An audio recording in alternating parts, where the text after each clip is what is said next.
جہاں تک اولاد کی تربیت کا تعلق ہے تو اولاد کے بارے میں سوال ہوگا، یعنی ماں باپ دونوں سے پوچھا جائے گا کہ انہوں نے ان کی تربیت میں کیا کوشش کی. پھر اسی طرح اولاد کا پہلا حق کیا ہے؟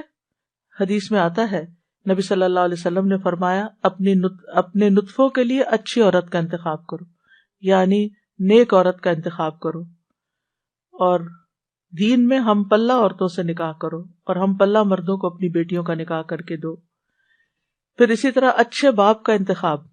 رسول اللہ صلی اللہ علیہ وسلم نے فرمایا جب ایسا شخص تمہارے پاس نکاح کا پیغام بھیجے جس کے دین اور اخلاق سے تم مطمئن ہو تو اس سے اپنی بیٹی کا نکاح کرو. یعنی اوباش آوارہ شخص یعنی بچے ہوں تو پھر ان کے ساتھ شادی نہیں کرو، کیونکہ وہ شادی کے بعد کیا ہوگا، یعنی آپ کی بیٹی کو مصیبت میں ڈال دے گا.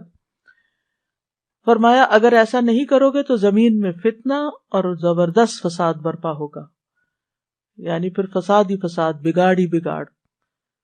پھر اسی طرح ولادت سے پہلے شیطان سے حفاظت کی دعا سکھائی گئی کہ جب شوہر بیوی ایک دوسرے سے ملیں تو پھر دعا پڑھیں، اور جیسے حضرت مریم کی والدہ نے دعا پڑھی تھی وَإِنِّي أُعِيذُهَا بِكَ وَذُرِّيَّتَهَا مِنَ الشَّيْطَانِ الرَّجِيمِ. کتنی خوبصورت دعا ہے کہ اللہ میں اس بچی کو بھی اور اس کی آئندہ آنے والی ذریت کو بھی تیری پناہ میں دیتی ہوں شیطان سے بچا کر.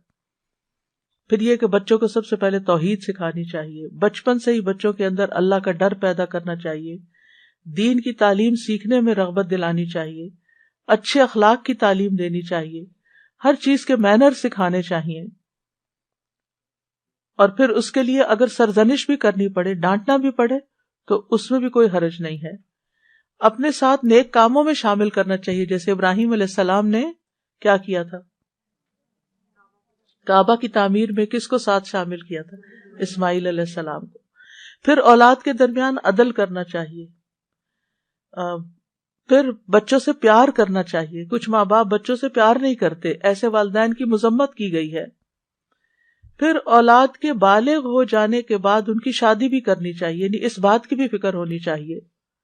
ابن عباس کہا کرتے تھے جس کو اللہ بیٹا عطا کرے اس کو چاہیے کہ اس کا اچھا نام رکھے، اس کی اچھی تربیت کرے، جب وہ بالغ ہو تو اس کی شادی کر دے. سعید بن عاص کہا کرتے تھے اگر میں اپنے بچے کو قرآن کی تعلیم دے دوں، اس کو حج کروا دوں، اس کی شادی کر دوں تو میں نے اس کا حق ادا کر دیا، اور میرا جو اس پر حق ہے وہ باقی ہے. یعنی بچوں کے اوپر حق پھر بھی باقی رہیں گے، لیکن ماں باپ نے اپنا فرض پورا کر دیا اگر یہ 3 کام کر لیے. کون سے؟ قرآن کی تعلیم دے دی، حج کروا دیا، شادی کر دی. اس کے بعد وہ اپنے ذمہ دار خود ہیں. لیکن بچوں کے اوپر ماں باپ کی ذمہ داری مرتے دم تک رہتی ہے. قتادہ کہتے ہیں اگر لڑکا بالغ ہو جائے اور اس کا باپ اس کی شادی نہ کرے، لڑکا بالغ ہو جائے، باپ شادی نہ کرے بچے کی، اور وہ کسی بے حیائی کا ارتکاب کرے، یعنی کسی برائی میں پڑ جائے، تو باپ گناہگار ہوگا. یعنی وہ لڑکا تو ہوگا ہی یا لڑکی تو ہوگی ہی، لیکن ماں باپ بھی گناہگار ہوں گے. تو اس لیے شادی کے معاملے میں انسان کوشش ضرور کرے. رشتہ نہیں ملتا یا کوئی اسباب نہیں بن رہے تو وہ الگ بات ہے، لیکن ماں باپ کو اس بات کی فکر ہونی چاہیے، کیونکہ دیکھا گیا کہ وقت کے ساتھ ساتھ یہ فکر ختم ہو گئی ہے، اور بعض ماں باپ نے تو یہ چیز اولاد پر ہی چھوڑ دی ہے. پھر اسی طرح یہ بھی خوشخبری سن لیجئے کہ والدین کی دعائیں اپنی اولاد کے حق میں قبول ہوتی ہیں. اس لیے بچوں کے لیے زیادہ سے زیادہ دعائیں کیا کریں. یعنی خاص طور پر اگر بچے جو ہے وہ دور ہوں یا آپ کی ایکسپیکٹیشن پہ پورے نہیں اتر رہے ہوں تو ان کو اپنی دعاؤں میں یاد رکھیں. نبی صلی اللہ علیہ وسلم نے فرمایا 3 قسم کے لوگوں کی دعائیں قبول ہوتی ہیں، اور ان کی قبولیت میں کوئی شک